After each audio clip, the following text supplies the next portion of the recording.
While taking a firm stand on the border disputes and continuous ceasefire violations from the Pakistani side, Lieutenant General Devraj Anbu, who is the General Officer Commander-in-Chief of the Northern Command, he's warned Pakistan.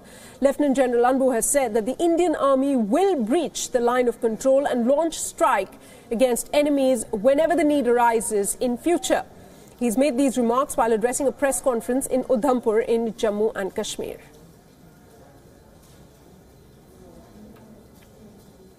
Surgical strike was a point that we wanted to drive home across that line of control.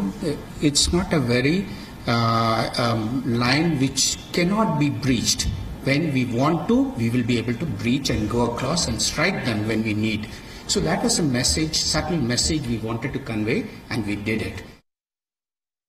The Army commander has said hundreds of terrorists are waiting to cross over to the Indian side from across the border. As many as 250 militants are active on the other side of the line of control opposite North Kashmir, while a total of 225, he said, are active opposite Pir Panjal area in Jammu region.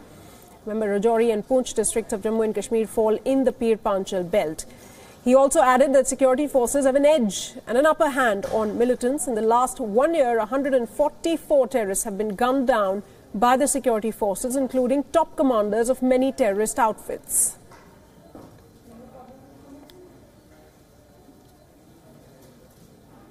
Last year, the number of attempts were relatively less when compared to this year. But while they made the attempts and continue to make the attempts, but we have not prevented them from entering in. We have been foiling them and the line of control, and ensure sort of a deterrence has been created that they are not being able to enter in. So therefore, while the attempts are more, but we are able to prevent them from infiltrating into the borders of whether in the Kashmir Valley or in the Jammu region. My colleague Raghvendra Rao is still live with me right now. Raghvendra, the timing, it seems, is very important because his statement comes just a day after General Bipin Rawat said that the nation should be prepared for a two-front war. What is the significance of his statement coming at this time?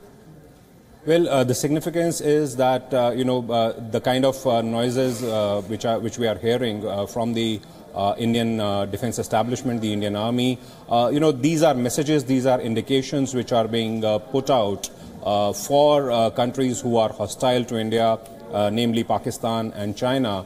Yesterday, the Army Chief talked about a two-pronged war. That was a very critical statement to make. And today, we have the Northern Commander saying, rather reiterating that whatever happened during the surgical strikes is something, that can happen again, because the LoC is something, it is not something, rather, which cannot be breached. Now, the remarks which the Northern Commander has made, they are in reference to the surgical strikes only. It is not an all-out offensive, as is being suggested by some, that, India is daring its neighbors, or Pakistan in particular, saying that they will breach the LoC. But it is a message which is basically to convey that the kind of cross-border terrorism which is being perpetrated in the state of Jammu and Kashmir, the kind of camps which have come across the LoC inside Pakistan-occupied Kashmir, the kind of launch pads which have been active there and launching terror strikes on India, as and when required,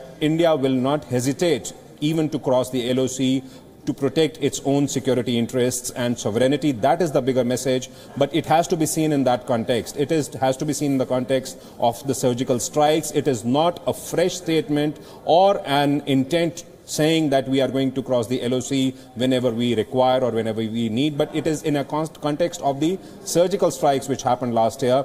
And just to underline the point that, at that particular time, Uri had happened, and, the cross-border terror was at an all-time high, and India gave a message to Pakistan as well as the entire world community that if there was a need, it would not hesitate from crossing the LoC to protect its interest. The Northern Commander has just reiterated that.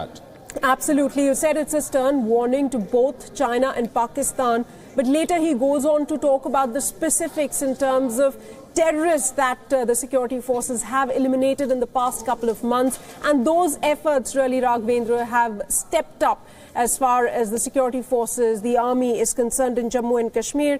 He's also telling Pakistan that we're aware that more than 475 terrorists are waiting to cross over into Indian territory across the line of control, and they will be dealt with sternly, isn't it? Give us a little bit of a sense as to what else he spoke about as far as the threat from across the border is concerned.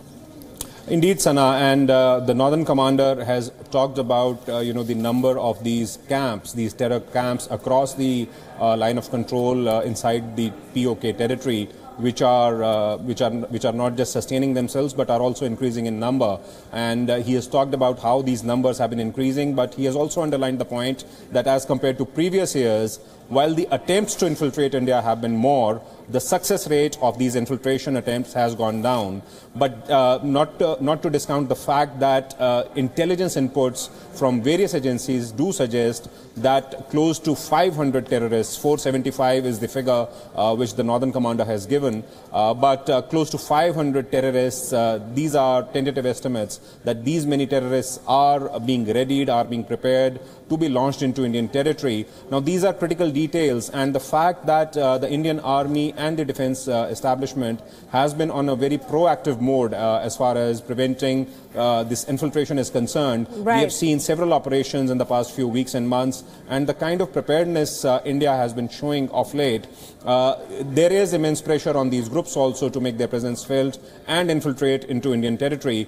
But yes, the details given out by the Northern Army Commander only go on to underline that, despite the stepped up efforts on part of these terror groups, right, the Indian forces have maintained to curtail their infiltration beds to some extent. All right, Raghavendra, thanks so much for joining us with all those details on those two big stories that we're tracking here this evening.